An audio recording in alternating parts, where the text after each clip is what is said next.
Okey. Jadi sekarang pun sudah pukul 8.30, jadi kita just mula ajalah, kalau tidak kita berderet nanti.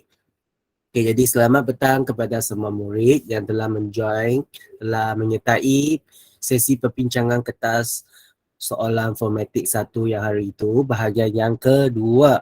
Okay, hari ini kita akan fokus kepada soalan dalam bahagian C yang kita telah exam awal-awal tahun hari itu. Okay, jadi kita lihat kepada soalan pertama. Soalan A. Huraikan pola bagi tunjukkan nombor yang berikut. Jadi ini kira satu peluang untuk kamu ulang kaji balik semua inilah. Okay, jadi kita boleh nampaknya dekat sini. Okay, di sini. Okay, dia kepada yang seterusnya semua adalah tolak 5. Okay, kepada yang seterusnya semua adalah tolak 5. Jadi, pola ini kalau dalam bentuk nombor adalah negatif 5. Dalam perkataan macam mana? Menolak 5 daripada nombor sebelumnya.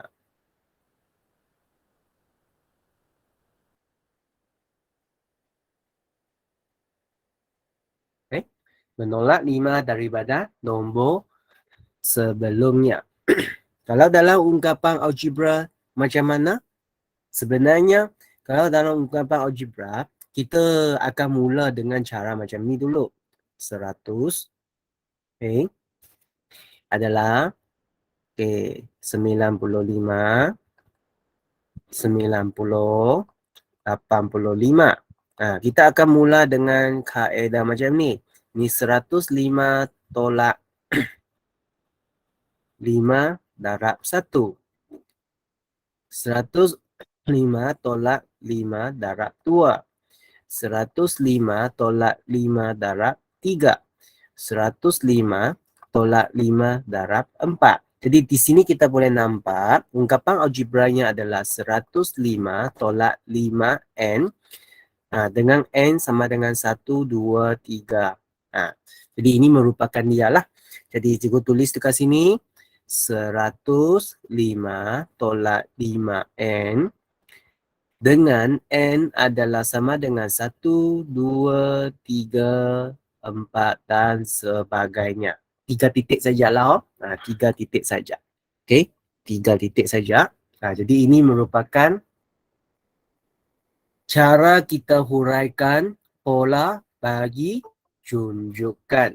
Okey, jadi ingat ada 3 jenis bentuknya dalam pola. Satu adalah nombor, satu adalah perkataan, satu lagi adalah ungkapan algebra. Okey, jadi inilah dia. Okey. Jadi seperti yang biasalah, kalau ada masalah terus notifikan cikgu lah. Kamu boleh terus beritahu cikgu ada masalah. Okey. Kalau tidak, cikgu akan teruskan kepada soalan yang seterusnya. Soalan 1B. Ben menyusun batang mancis seperti yang ditunjukkan dalam raja berikut. Tentukan sama ada 146 batang mancis merupakan sebutan tunjukan tersebut. Jika ya, nyatakan kedudukan sebutan tersebut. Jadi untuk soalan ini macam mana kita nak settlekan? Jadi kita boleh nampak mula-mula yang pertama ini ada 6. Okey, ada 6. Lepas 6 adalah 11. Lepas 11 di sini kamu kira ada 16. Jadi kita boleh nampak satu pola telah terbentuk dekat sini. Tambah 5 tambah 5. Okey. Jadi kita telah nampak pola ini. Lepas tu apa yang kita perlu buat? Mula-mula kita cuba tentukan. Ungkapan algebra dulu. Okey. Kita kena tentukan ungkapan algebra. Okay, jadi ungkapan algebra dekat sini, kita 6 sama dengan 11 sama dengan, lepas tu 16 sama dengan. Jadi, ungkapan algebra yang cikgu boleh buat dekat sini, dia just mirip seperti tadi ni lah. Okay, tadi ini.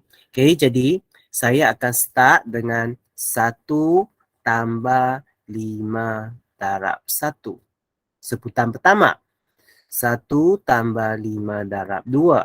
1 tambah 5 darab 3. Jadi kita boleh dapatkan bahawa ungkapan algebra dekat sini adalah 1 tambah 5 N.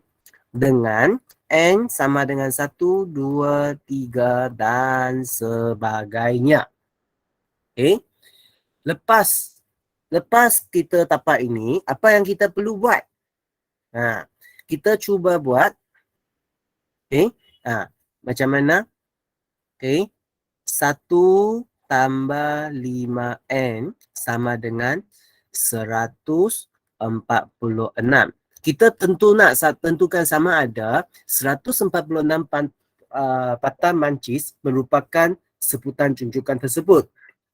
Bermaksudnya selepas ni, ada satu sebutan tu adalah bilangan mancisnya adalah 146. Jadi kita guna cara ini untuk cari bilangan tu. Okay? Jadi kita cuba 5N sama dengan 146 tolak 1. Okay. Lepas tu N sama dengan 145 bahagi 5. Jadi N dekat sini adalah sama dengan 29. Kita nampak dia adalah sebutan yang ke-29. Bermaksudnya dekat sini 146 mata mancis tu merupakan sebutan junjukan tersebut. Jadi untuk soalan ini, cikgu kategorikan dia adalah satu soalan yang lebih susah lah. Okay, jadi dekat sini kamu kena faham kenapa kita nak gunakan ungkapan algebra. Okay, algebra. Okay, kita gunakan ungkapan algebra untuk menentukan sama ada 146 tu adalah salah satu sebutan ataupun tidak. Jadi di sini kita telah menunjukkan sudah dia adalah satu sebutan. Jadi di sini cara kita jawab adalah ya. 146 batan mancis merupakan sebutan junjukan tersebut. Okay. Sebutan tersebut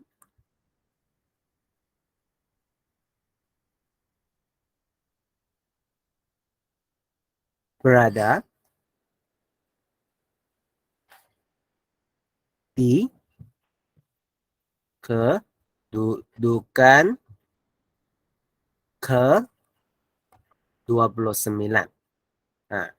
Jadi kita boleh nampaknya dekat sini. Pertama, cikgu guna warna orange. Okay, di sini dia suruh kita tentukan. Okay, tentukan. Jadi kita telah tentukan. Lepas tu kedua adalah jika ia nyatakan kedudukan sebutan tersebut. Jadi kedudukan sebutan tersebut adalah ke-29. Jadi ini adalah tempat yang kita telah terjawab dalam soalan tersebut. Jadi macam mana dekat sini markah diberi? Okay, sini memang ada satu markah. Sini ada satu markah. Sini satu markah. Satu lagi markah dekat sini. Satu lagi markah dekat sini. Jadi inilah 3 markah dia. Dan cikgu memang katakan soalan ini memang lebih susah. Jadi dalam sini kamu kena lebih memahami tentang pola. Baru kamu dapat jawab soalan ini dengan betul lah. Okay?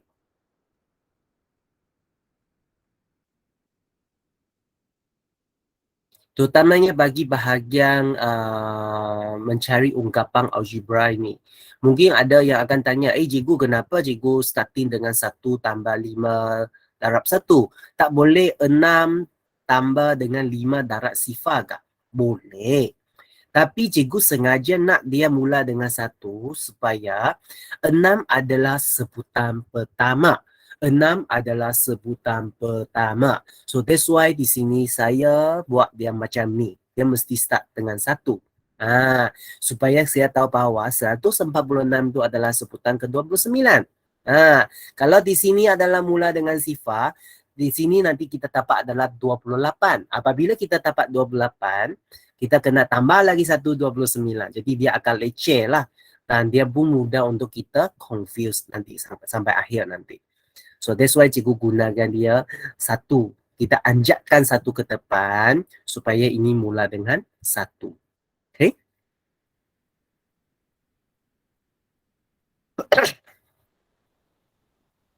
Okay, jadi okay. Cikgu galakkan kalau kamu yang tak sempat salin tu boleh screenshot lah. Kalau tak sempat salin, tak sempat screenshot, nanti cikgu akan kongsikan juga, tak ada masalah. Okay, jadi kita sambung lagi kepada soalan yang seterusnya. Lengkapkan junjukan berikut. Macam mana? Okay, jadi di sini kita boleh nampaknya adalah macam mana? Okay, 55 macam mana jadi 89? Okay, 89 macam mana jadi 144? 144 macam mana jadi 233? Kita boleh nampak ini menjadi semakin besar. Tapi dia tidak macam apa? Dia tidak macam tambah. Jadi so, apa cara yang kita gunakan sebenarnya? Lebih baik. Jadi, kalau kamu ada kalkulator, memang kamu keluarkan kalkulator kamu. Okey, boleh cuba guna 89 bahagi dengan 55. Okey. 144 bahagi dengan 89. Ada nampak pattern dia hampir sama kah?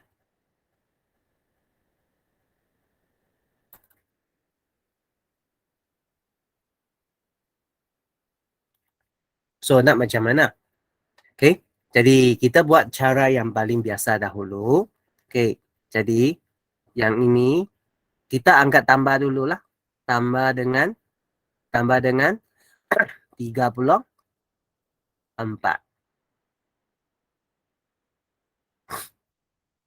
Ini tambah dengan berapa?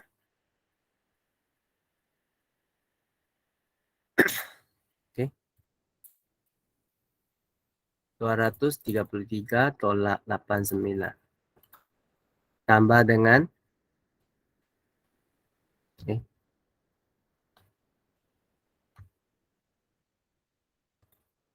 144 tolak dengan 89. 55.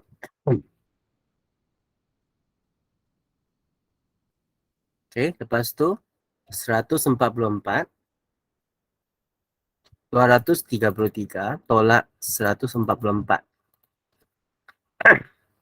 tambah 89. Jadi di sini kamu rasanya tambah berapa? Okey. 377 tolak 144. Okey, tambah 200. Sorry. 377 tolak dengan 233 tambah dengan 144. Jadi kamu ada nampak tak?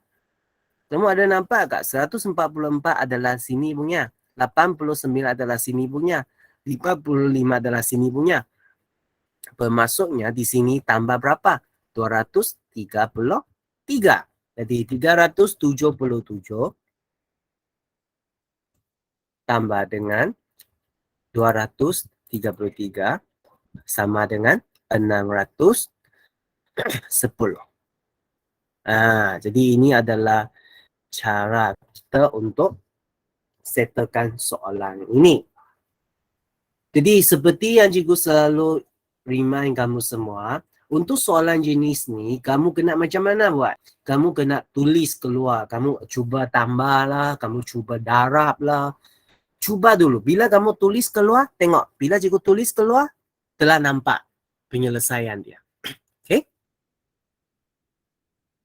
Jadi dekat sini kita boleh nampak sangat jelasnya dia bahagi kan? Bahagi dua. Jadi ini bahagi dua, bahagi dua. Tapi di sini, dia adalah bahagi negatif 2. Dia bahagi negatif 2. Tengok, bila positif bahagi negatif, negatif. Negatif bahagi negatif, positif.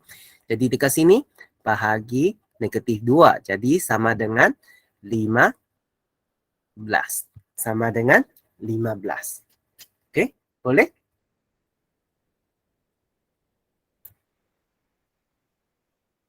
Nah, untuk soalan 3.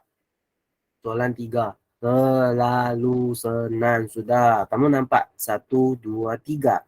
0, 1, 2. Jadi di sini ada berapa segitiga?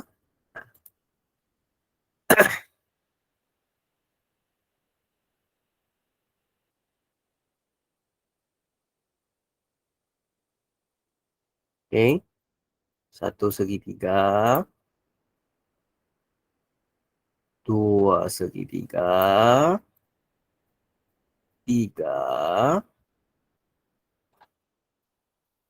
Empat.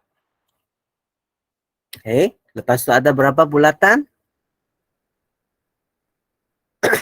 Satu. Dua. Tiga.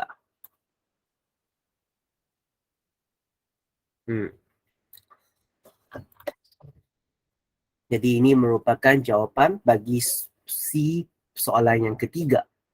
Okey. Empat segitiga, tiga bulatan. Jadi cikgu rasanya untuk soalan C ni, mungkin soalan C ni, bahagian soalan yang pertama ini dia mungkin kamu tak terfikir lah. Tapi untuk soalan yang kedua dengan ketiga ini, cikgu tak rasanya ini menjadi masalah bagi kamu semua sudahlah. Sekiranya kamu selalunya kamu ada try, kamu ada error kan semua benda ini, sebenarnya kamu mampu untuk menyelesaikan soalan 2 dengan 3 ini. Okay? Jadi kita teruskan kepada soalan yang seterusnya. Okay, soalan 2. A. Kembangkan. Jadi untuk kembangkan ni, cikgu dalam kelas memang selalu buat soalan ni kan. Tambah 4, Y tolak 5. Jadi ingat, cikgu nampak soalan ini, cikgu paling sukanya cikgu akan lukis benda ini. Okay. Kenapa nak lukis benda ini? Supaya kita tahu mana darab mana, mana darab mana. Okay. Jadi sama dengan Y dengan Y ini. Positif kan? Positif, positif. Y darab Y. Y kuasa 2. Positif, negatif. Positif, negatif, negatif. 5, Y darab 5. 5, Y. 4 dengan Y, positif, positif. Positif. 4 darab Y, 4 Y. Positif, negatif, negatif. 4 darab 5, 20. Ingat, ingat, ingat. Okay. Ini dialah. Ini pertama, ini kedua, ini ketiga, ini keempat. Jadi kamu boleh nampaklah ini hasil pertama, ini hasil kedua, ini hasil ketiga, ini hasil keempat. Okay. Okay, jadi inilah merupakan kerja dia dekat sini. Jadi Y kuasa 2. Negatif 5 tambah 4. Negatif 1. 1Y sama dengan Y saja. Tolak 20. Jadi ini merupakan jawapannya. Ini merupakan jawapannya.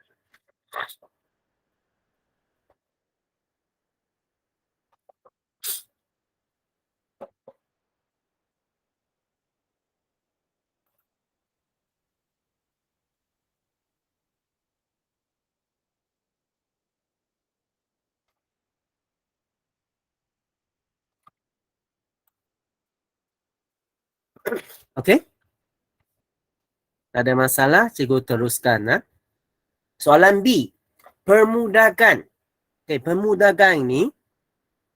Jadi, bila kita nak permudahkan, biasanya kalau kita nampak dekat sini, kita kena kembangkan dia dulu lah. Jadi, kita kembangkan bahagian depan ni dahulu. Okey. Ini darat dengan ini darat dengan ini, dan ini darat dengan ini. Dia darat ke dalam 3 kali lah. Okay, jadi 4 darab B kuasa 2, positif-positif, jadi 4 B kuasa 2. Positif darab negatif, negatif. 4 darab 2, 8. 8 B. Positif, positif, positif. 4 darab 1, 4. Tambah 4. Tolak 9. 4 B kuasa 2. Tolak 8 B. Tambah 4 tolak 9, tolak 5. Nah, jadi bila kita sampai sini, apa yang kita kena buat? Masih ingat? Aha.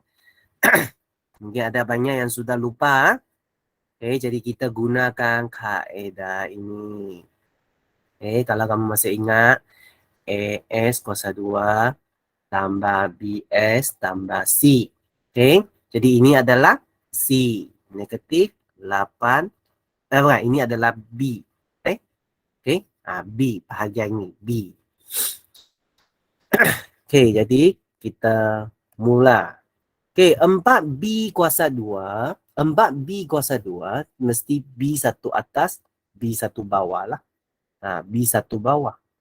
Okay, 5 ini memang 1 5 sajalah, tak ada pilihan lain.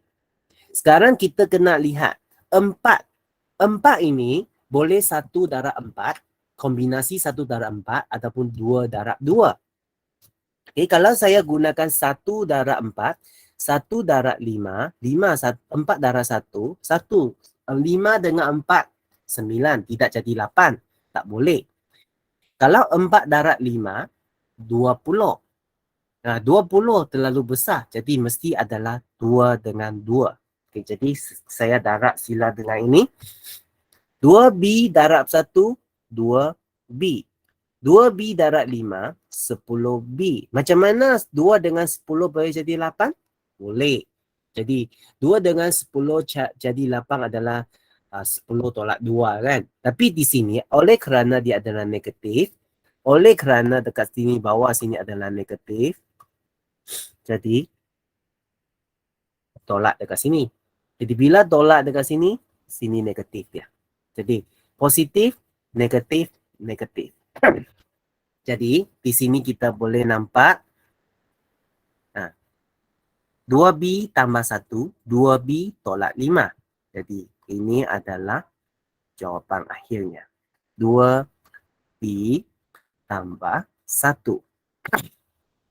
2B tolak 5.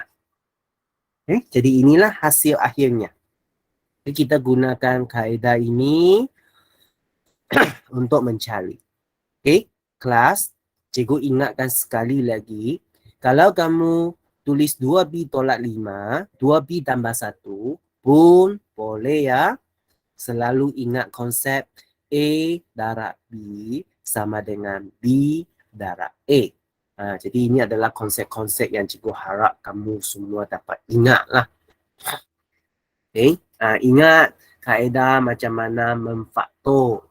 Ingat kaedah macam mana kembangan. Okay?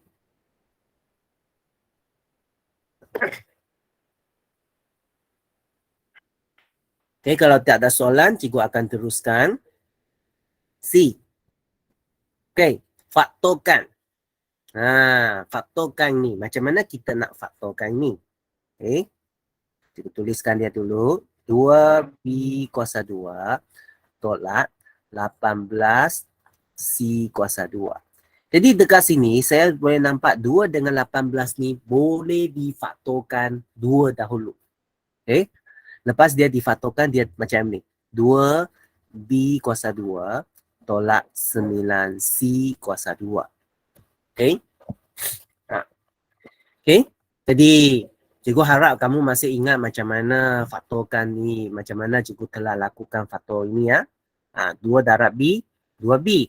2 darab 9, 18. Lepas tu, ini cikgu gunakan konsep. Cikgu guna konsep AS kuasa 2 tambah BS tambah C. Dengan sini, kalau saya bagi dia setara di sini, dia adalah B kuasa 2, ini adalah tolak 9C kuasa 2. Jadi, cikgu masih gunakan okay, yang darab silang ni. Di sini kosong. Kerana kosong dekat sini kan. Okay, B kuasa 2 adalah B dengan B. Okay. Lepas tu C dengan C. 9 adalah 3 darab 3. Jadi, 3BC, 3BC. Memang tolak macam ni lah. Jadi, sini tolak, sini negatif. Jadi, akhirnya kita tulis dekat sini. 2 B tambah 3C. B tolak 3C. Ini dia. Okay, ini apa yang faktor dalam. Okay, cikgu gunakan kaedah yang sama selalu. Okay, jadi cikgu harap yang benda ini kamu kena tiap-tiap kali kamu ambil keluar untuk buat ulang kaji supaya kamu boleh ingat dengan lebih dalam. Okay, jadi apabila sudah macam ni sebenarnya kurungan besar ini boleh dibuat, akhirnya dia sama macam ni. 2. Okay. Akhirnya dia macam ni. 2 B tambah 3C B tolak 3C. Inilah akhirnya. Okay. Okay, ingat soalan 2 ini sangat-sangat perlu kamu ulang kaji balik lagi. Okay. Bila kamu tengok balik kepada kertas soalan ini tak cukup lagi ya. Kalau boleh kamu tengok balik kepada buku kerja tu. Okay. Kalau boleh kan. Pergi kepada Google Site yang cikgu telah buat untuk kamu orang. Cikgu ada ping dalam Telegram dengan WhatsApp tu. Kamu pergi dalam lah, cikgu telah asunkan dalam tu dengan baik-baik. Kamu boleh buat ulang kaji satu demi satu lah. Dalam 2 hari ni lah. Sampai pagi esok. Cikgu tahunya pagi esok tidak ada latihan rumah sukan lagi ya. Jadi kamu yang ada latihan rumah sukan pagi esok sebenarnya kamu boleh buat ulang kaji dekat rumah sendiri. Okay, kamu sama juga kalau ada apa-apa masalah kamu boleh rujuk cikgu dalam Telegram ataupun WhatsApp lagi ya. Jadi tak ada soalan, cikgu akan teruskan kepada soalan yang seterusnya. Okay, soalan 3. Ungkapkan X sebagai perkara rumus. Ungkapkan X. Jadi, cikgu akan salingkan dia dulu. F sama dengan 2S kuasa 2 tambah 1. Jadi, mula-mula tambah 1 pindah ke depan. Jadi, F tolak 1 sama dengan 2S kuasa 2 tambah 1. sorry. Bukan tambah 1. Cikgu telah salah. Telah pindah ke depan. Cikgu masih lagi saling. Okay, lepas tu macam mana? 2 ini pindah ke depan. Jadi, F tolak 1 bahagi dengan 2 sama dengan S kuasa 2. Lepas tu macam mana? Kuasa 2 pindah. Jadi, punca kuasa 2. F tolak 1 per 2 sama dengan S. Ataupun S sama dengan punca kuasa 2. F tolak 1 per 2. Jadi, ini adalah jawapannya. Okay. X sama dengan punca kuasa 2, F tolak 1 per 2. Okay, ingat, semua ini tambah, pindah jadi tolak. Tolak, pindah jadi tambah. Jadi semua ini kamu mesti ingat macam mana dapatkan dia. Darab jadi bahagi. Bahagi jadi darab. Punca kuasa 2 jadi kuasa 2. Kuasa 2 jadi punca kuasa 2. Jadi ini adalah perkara-perkara kamu perlu ingat. Apabila kamu buat penukaran perkara rumus nanti. Okey? Jadi kalau tak ada masalah, kita teruskan kepada soalan seterusnya. Selesaikan persamaan linear ini. Jadi kaedah cikgu selalunya sama. Cikgu paling suka suruh kamu gunakan kaedah pergantian. Okey, jadi mula-mula saya akan letak ini adalah yang pertama, ini adalah kedua. Mula-mula daripada yang pertama, S tambah 2Y sama dengan 5. So, S sama dengan 5 tolak 2Y. Jadi, ini adalah perkara yang ketiga. Okey, lepas tu macam mana? Gantikan 3 ke dalam 2. Okey. Ini X ganti dengan 5 tolak 2Y. S ganti dengan 5 tolak 2Y. Jadi, 3, 5 tolak 2Y. X-nya telah digantikan. Lepas tu, tambah 4Y sama dengan 16. Jadi, ini saya kembangkan dia. 3 darab 5, 15. Tolak 3 darab 2, 6Y. Tambah dengan 4Y sama dengan 16. 15 tolak 2Y sama dengan 16. Seperti yang cikgu selalu buat tu, kalau kamu ada perasan, kalau Y ni negatif, cikgu akan pindah dia ke belakang. 16 pindah ke depan. Jadi 15 tolak 16 sama dengan 2Y. So, negatif 1/2 sama dengan Y. So, jadi di sini Y sama dengan negatif 1/2. Okey? Lepas tu, gantikan Y sama dengan negatif 1/2 ke dalam yang ketiga untuk mendapatkan nilai X. So, S sama dengan 5 tolak 2 darab dengan 1/2. Negatif-negatif, positif. Okey, positif. 2 bahagi 2, 1. Jadi, sama dengan 6. So, S sama dengan 6. Jadi, jawapan akhirnya S sama dengan 6 dan Y sama dengan negatif 1/2. Ini adalah persamaan linear serentak yang kamu telah belajar masa tingkatan 1. Okey?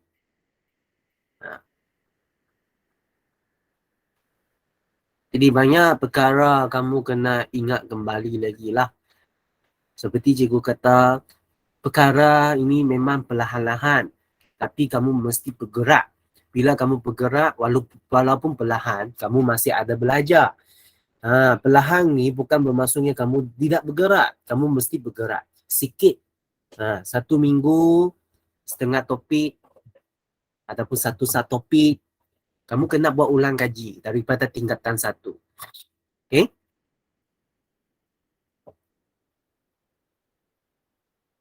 Ada masalah? Kalau tak ada masalah, cikgu teruskan. Soalan C. Semasa bercuti di Tasikkenyil, Farid dan Amal menyewa sebuah kayak. Kos dalam ringgit Malaysia. Untuk menyewa sebuah kayak ialah 17 ringgit sejam. Dan deposit ialah 50 ringgit bagi setiap sewaan. Terbit satu rumus jumlah kos C sebagai bagi menyewa kayak itu untuk S jam. Jadi, di sini kita boleh nampak kosnya adalah C. Okey. Deposit memang sudah tetap RM50. tambah dengan 1 jam RM17. 1 jam RM17. Okey, 1 jam. Jadi S 17X. Jadi bermaksudnya 1 jam 17 darab 1 lah. 2 jam 17 darab 2 lah. Jadi ini merupakan rumus jumlah kos. Jadi untuk bahagian menerbitkan rumus ni, kamu kena banyak latihan jugalah. Kalau boleh tengok balik kepada buku teks tingkatan 1 juga ada. Kamu kena belajar balik semua benda ini supaya kamu dapat mahir guna nanti. Okay? Cikgu tahu ada banyak. Tapi apa boleh buat? Takkan kamu berderet lagi sampai tingkatan 3, tingkatan 4, tingkatan 5 baru kamu nak belajar balik kepada tingkatan 1. Nanti kamu lagi lah nak menangis nanti. Okay? Jadi gunakan masa untuk kerja balik sekarang ni. Kalau seberapa banyak yang boleh lah. Memang nak semua mungkin terlalu susah. Okay? Separuh bab tingkatan 1, cikgu rasanya masih lagi mampu untuk kamu semua. Yang penting kamu mesti bergerak sudah. Okay, soalan yang kedua. Berapa lamakah Farid dan Akmal dapat menyewa kayak tersebut jika mereka membayar RM118? Jadi sekarang RM118 ini adalah C dia. Jadi sekarang saya gantikan dia ke dalam lah. Jadi 118 sama dengan 50 tambah 17S. 108 tolak 50 sama dengan 17S. 68 bahagi 17 sama dengan S. S sama dengan 4. Jadi kita telah dapatlah 4. 4 apa? Adalah jam kan? Jadi dekat sini kamu buat kesimpulan Farid dan Akmal menyewa kayak tersebut selama 4 jam. Jadi ini merupakan cara dia.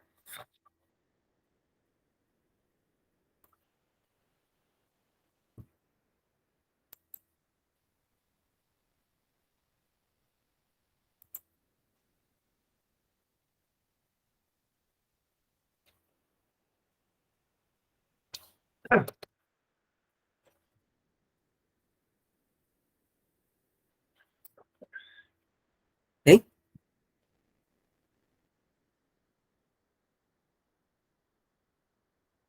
Sorry ya, kayak ini adalah K. Cikgu tertulis T sudah.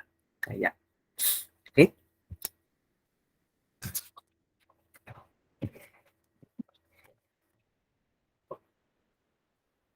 Ya, boleh ya? Cikgu rasanya untuk kedua ini masih lagi okey lah. Okay, sebenarnya kamu telah belajar masa dekat soalan 2 tadi kan? Soalan 1 tadi. Hampir sama saja konsep dia.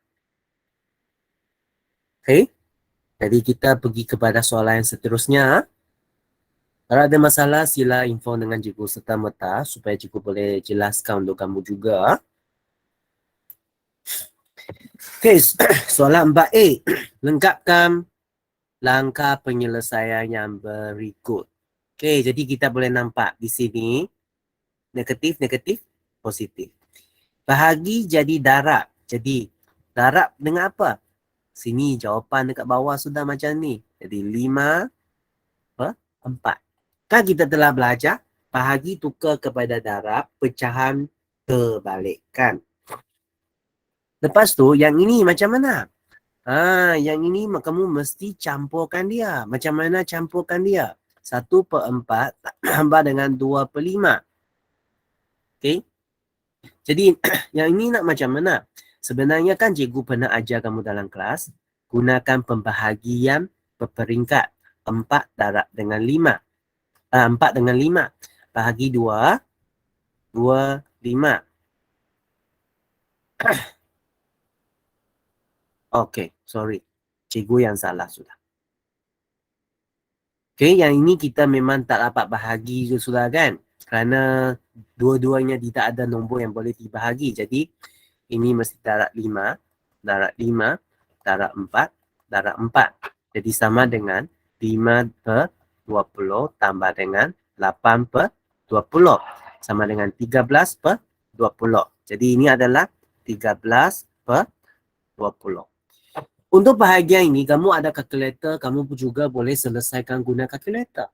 Bahagian inilah kamu salin. Lepas tu, darab. Kamu guna kalkulator, kamu akan dapat 13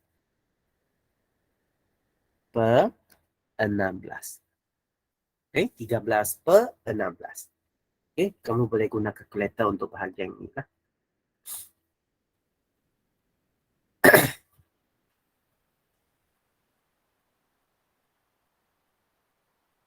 Okay, tak masalah? Tak ada masalah, cikgu teruskan kepada soalan seterusnya. Soalan B.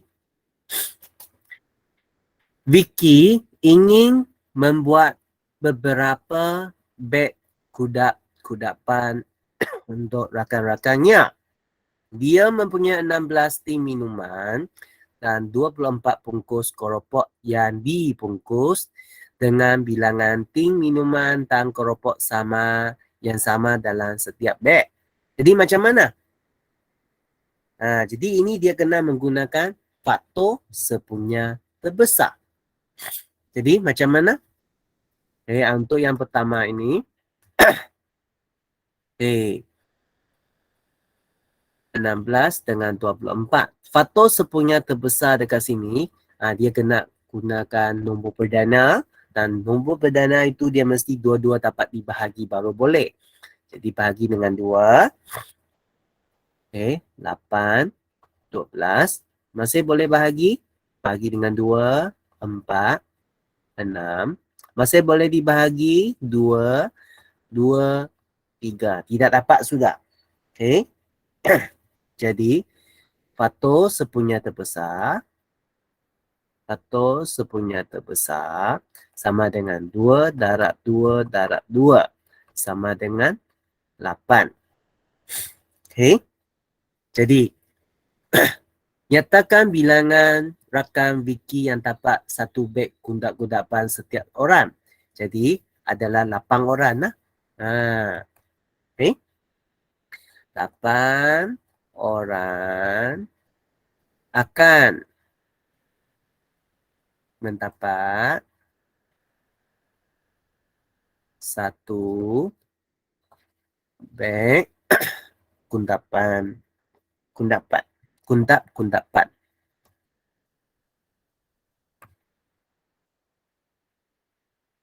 Okay, jadi dia menggunakan kaedah inilah. Okay. Sama jugalah kamu boleh buat dalam hidup seharian juga. Gunakan ini macam mana kita dapat bahagi dengan tepat.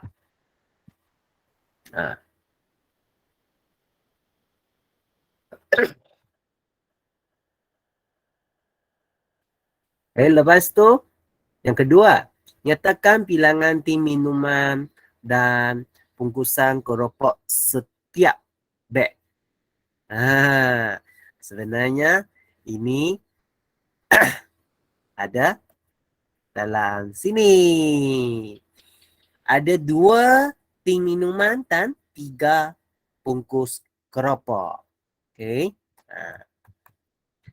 2 tin minuman dan 3 bungkus keropok. Okay. That's why itulah kita belajar faktor sepunya terbesar. Itulah tempat yang dia senang.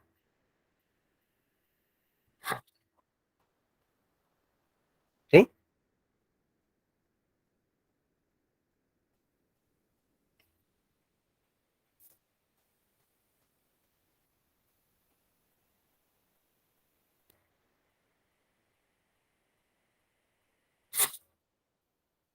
Okay, jadi kita pergi kepada soalan yang seterusnya. Okay. Diberi. Okay. Jadi macam mana kita nak dapatkan dia?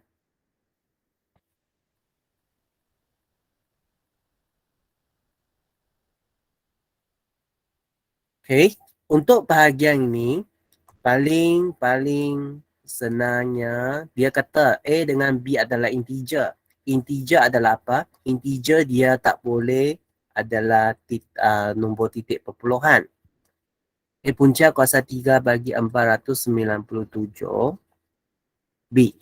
Okey, cikgu tengok. Kalkulator sini cukup canggih kah? Tidak cukup canggih. Tidak ada. Cikgu tengok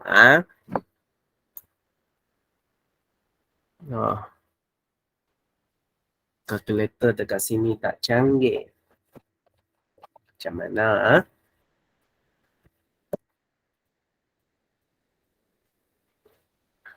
Okey, jadi sebenarnya kamu boleh guna kalkulator.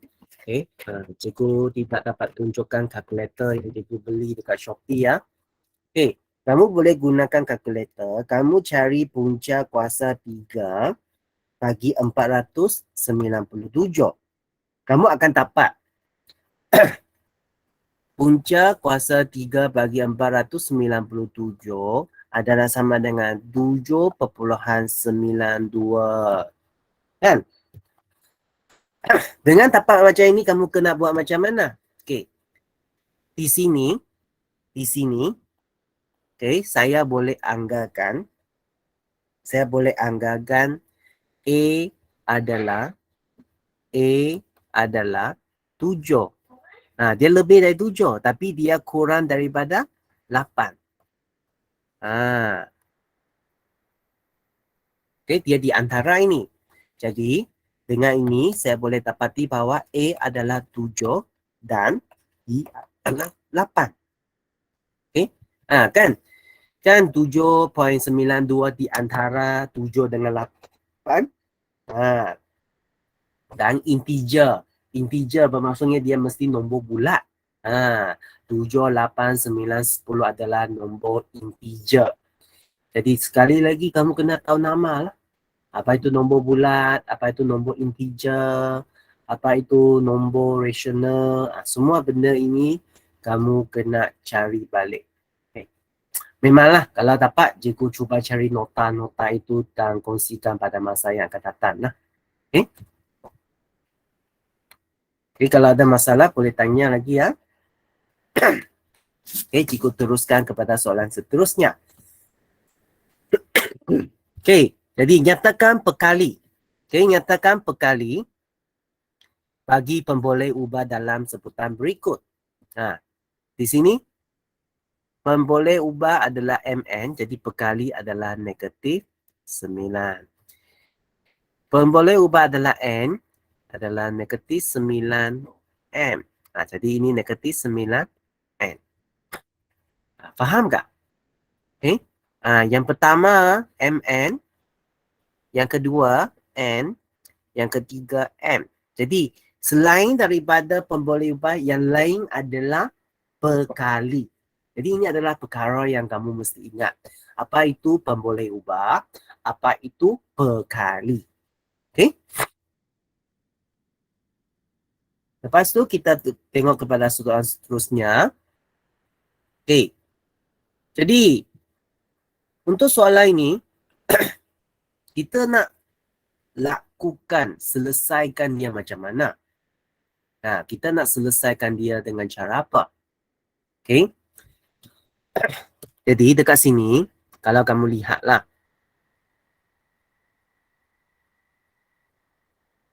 S adalah negatif 6. Jadi saya masukkan ke dalam lah.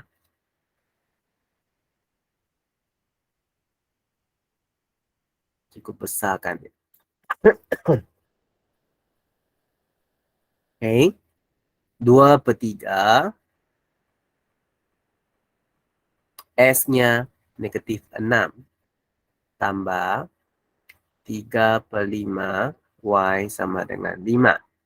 Okay, jadi dekat sini 2/3 darab negatif 6, dia akan jadi negatif 4. 3/5 Y sama dengan 5. 3/5 Y sama dengan 5 tambah 4. Y sama dengan 5 tambah 4, 9. Okay, ini pindah ke belakang jadi bahagi. Kerana 3/5 Y adalah darab dengan Y. Okay, jadi 3/5. Jadi gunakan kalkulator. Kamu boleh dapat Y adalah sama dengan 15. Okay, seperti cikgu kata. Kerana kamu boleh guna kalkulator. Jadi kamu boleh terus gunakan 9 bahagi dengan 3/5. Okay. Kamu boleh gunakan kalkulator, kamu terus bahagi saja. Okay. Lepas tu untuk yang soalan yang kedua. Okay, Y-nya adalah 9. Jadi 18 sama dengan S kuasa 2 tolak 7 darab 9. Kerana Y jadi 9. Okay. 18 sama dengan S kuasa 2, 7 darab 9. 63. So, S kuasa 2 sama dengan 18 tambah 63. Okay. So, S sama dengan 18 tambah dengan 63, 81. Kuasa 2 pindah jadi punca kuasa 2. Jadi S sama dengan 9. S sama dengan 9. Okay. Gunakan kalkulator, kamu boleh dapat S sama dengan 9.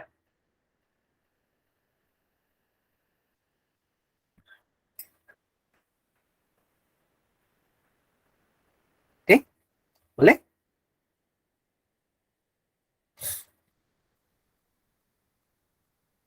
Jadi kita teruskan kepada bahagian yang terakhir untuk malam ni.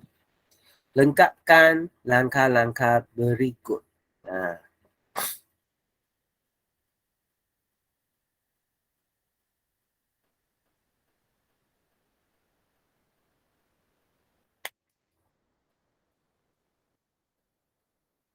Okay, jadi kita lihat.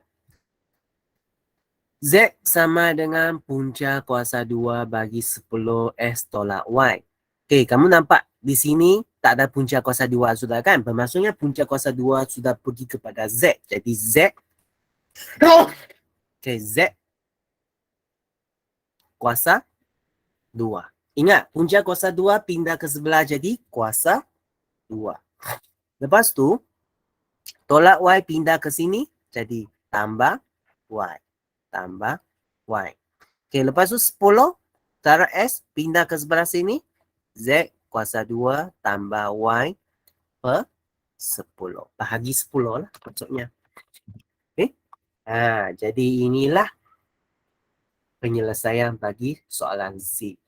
Sebenarnya soalan-soalan dalam ujian formatik yang sebelum ni banyak soalan yang agak mudah lah.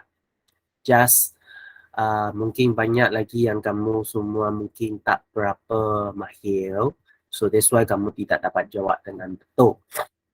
Okay, seperti cikgu katakan, paling pentingnya adalah usaha yang tidak berhenti. Okay? Kamu mesti konstan untuk buat ulang kaji ya kelas supaya kamu dapat mengejar balik apa yang kamu tertinggal, terutamanya tingkatan 1. Kalau kamu lihat dalam soalan-soalan formatif satu ini, dia banyaklah soalan-soalan yang seperti ini. Jadi soalan seperti ini, cikgu memang harap kamu memang perlu berusaha untuk menjawab dengan baik. Okay? Cuba untuk peperiksaan yang esok. Kalau ada apa-apa masalah, pagi esok kamu masih lagi boleh tanya dengan cikgu. Kamu masih boleh lagi tanya dengan cikgu. Okay. Okay, jadi setakat sekarang ni ada apa-apa soalan nak tanya dengan cikgu? Tiada. Tiada. Thank you. Okay. Cikgu harap kamu cubalah berulang kaji. Okay. Kalau ada apa-apa masalah, kamu masih boleh rujuk dengan cikgu, kamu masih boleh telegram WhatsApp dengan cikgu. Okay. Terutamanya bagi esok kalau ada apa-apa masalah, kamu just WhatsApp telegram dengan cikgu. Kalau cikgu perasan lepas cikgu jawab kamu tak balas tu, mungkin dekat sekolah cikgu cari kamu lagi lah. Okay. Jadi kalau tidak ada masalah, kita sampai sini saja untuk malam ni. Dan selamat malam untuk semua dan semoga berjaya untuk peperiksaan esok. Okay, bye-bye. Amin. Bye, Cikgu. Okay, bye-bye. Terima kasih. Bye-bye.